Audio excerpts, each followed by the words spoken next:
panganasan na Pasyan papai Troy Nakang Prosa Chinale Atole Natuan Nanswal Atakan Napang Kimasyang Kikadling paruna yang karna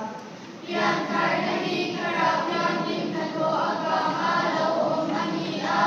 Lali Swaring Tutu Bibyang Kar Krista Atil Siyang Karangit Kikadling pasarina rin na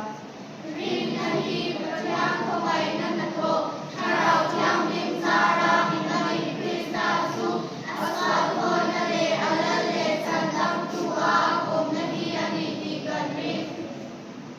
pariyan na yang sarjina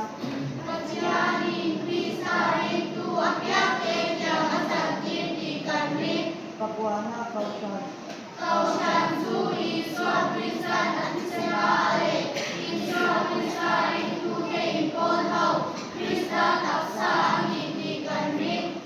somna sakramen baptisma lehel pa sa saya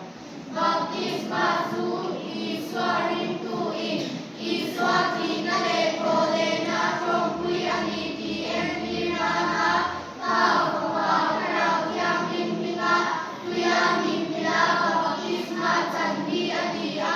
Galpa Zanriatsu Krista Taksa Letisen Entirana Chamlewai Rintu En Ang Candi Aniti Kadring so pakat na lehel pa lo kalena He Pavel Bunki Ato Pula